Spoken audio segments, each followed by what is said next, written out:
Pourquoi ont-ils tué Jaurès? Pourquoi ont-ils tué Jaurès? On ne peut pas dire qu'ils furent esclaves. Je préfère qu'on regarde la totalité de Jean Jaurès et les évolutions de Jean Jaurès. Parce que Jean Jaurès est un homme qui a évolué au cours de sa vie. Sa pensée politique a été en constante évolution et je crois que c'est une bonne chose qu'on puisse évoluer positivement, bien évidemment, en politique et non pas négativement comme cela arrive parfois. Quand je dis positivement, c'est au service des peuples, au service des grandes valeurs pour lesquelles nous sommes la gauche. Et dans ces débats que nous avons aujourd'hui, il faut comparer avec ce que promouvait Jean Jaurès de son temps. Par exemple, ses grands combats pour la République, auxquels il avait ajouté le mot « social ». Aujourd'hui, nous sommes dans une période où la question sociale est attaquée au mortier, mais la République elle-même est attaquée. Je ne dis pas que nous sommes à la veille d'un coup d'État fasciste, ce n'est pas ce que je suis en train de dire. Mais tout certainement s'installe un système de pouvoir personnel extrêmement concentré entre quelques mains, dont on a vu un épisode laborieux qui s'est heureusement conclu par le retrait du prince numéro 2 qui allait en quelque sorte gérer un ensemble d'argent, un territoire dont le produit intérieur brut est bien plus important que celui d'un certain nombre de pays, et c'est bien pour ça qu'on voulait le faire. Mais au-delà de cela, quand on voit ces attaques aujourd'hui violentes contre les médias, quand on voit ces attaques contre le Parlement lui-même, l'abaissement du Parlement, mais l'abaissement même de la majorité elle-même, avec ces petits coups comme on en a vu un il y a 2 soirs, où paraît-il un député, pourtant un grand sportif, qui jouait bien de l'escrime, est capable de se tromper de bouton dans un vote, ça en dit long la manière dont on dirige aujourd'hui un pays et où on met une sorte de talon de fer sur sa propre majorité. Mais regardez, puisque je suis au Conseil général du Puy-de-Dôme, ce qui est en débat aujourd'hui au Parlement avec cette réforme territoriale, voyons bien qu'il s'agit là d'une opération inconnue jusque-là depuis la Révolution française. Et même à la Révolution française, il y avait eu une constitution, la constitution de l'an 1, qui donnait tellement de pouvoir aux représentants des communes et des départements que l'autorité suprême, l'autorité d'État, n'aurait pas pu prendre de décision sans les consulter. Aujourd'hui, c'est l'inverse.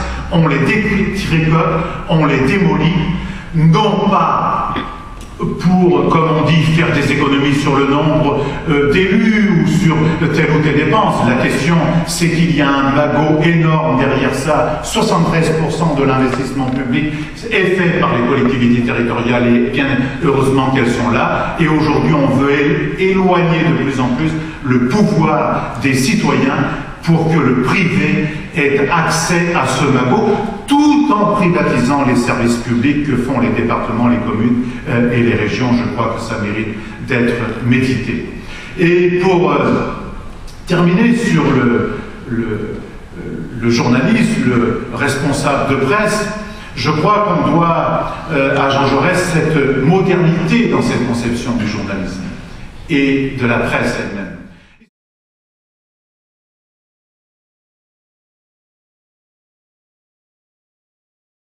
Cette phrase de Jean Jaurès dans son premier éditorial de l'Humanité, selon laquelle qu'il voulait faire un journal, qu'il voulait éditer chaque jour un journal, de telle sorte que toutes les intelligences libres puissent comprendre et juger par elles-mêmes des événements du monde, et quand même, à l'heure de la concentration des médias entre quelques-uns et de leur mise au pas, d'une modernité extraordinaire dont nous devons nous inspirer aujourd'hui et dont les équipes de l'Humanité s'inspirent aujourd'hui de plus en plus.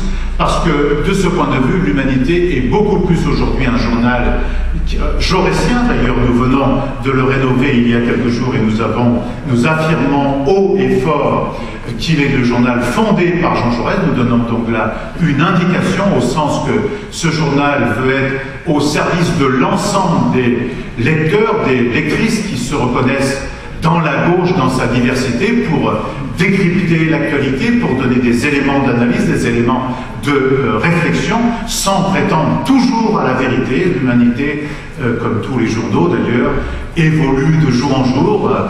Il y a des choses qu'il a dit vendredi qui seront ajustées demain matin, et des choses que nous dirons vraisemblablement demain matin et qui seront ajustées mercredi matin, parce que l'actualité va vite, la réflexion aussi, et l'Humanité s'enrichit de toutes ces réflexions du mouvement progressiste. Autrement dit, pour terminer, Monsieur le Président, chers amis, je crois que vous avez eu une belle idée de faire cette exposition parce que vous participez à une belle œuvre au moment où certains, jusqu'au plus haut niveau de l'État, paraît-il, j'en ai encore vu un hier soir, face à l'un de vos amis, d'ailleurs président du Conseil général des langues, un scribouillard du président qui se revendiquait, qui assumait une nouvelle fois ses héritages. Je crois qu'on ne peut pas confondre, on ne peut pas gérer aujourd'hui et procéder comme cela se passe aujourd'hui et se revendiquer des plus grandes figures du mouvement ouvrier, républicain même, que notre France a produit. Jaurès, il est d'une pensée de gauche, il appartient à la France et c'est une bonne chose. Il a participé au progressisme à la française qui nous a permis des avancées considérables, comme la gauche l'a permis tout au long de son histoire en lien avec le mouvement social et syndical. Mais ceux qui sont aujourd'hui à l'œuvre démolissent plutôt ce progressisme à la française et dont l'œuvre de Jean Jaurès par conséquent, encore une fois, félicitations et merci. Jaurès est plutôt à nous qu'à eux, et gardons-le et faisons-le fructifier.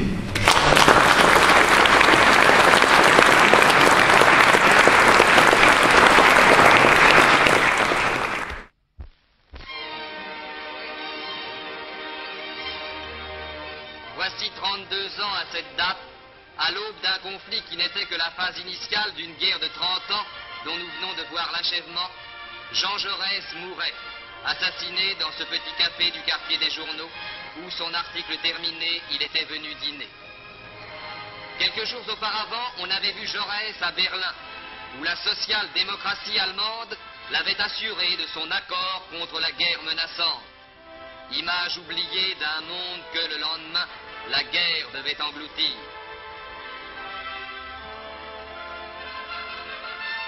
Dans le brouillard sanglant qui commençait à s'étendre sur l'Europe, le monde ouvrier salua par des manifestations de masse la disparition de celui qu'Anatole France, Paul Boncourt, Louis Barthou, au nom du gouvernement, saluaient encore au seuil de sa tombe.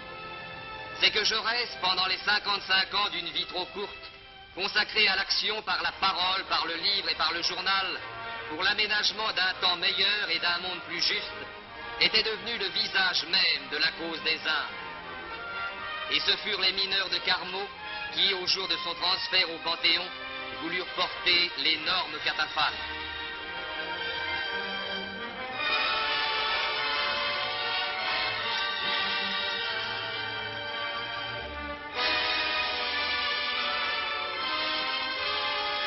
Passé, le café du Croissant a changé d'aspect.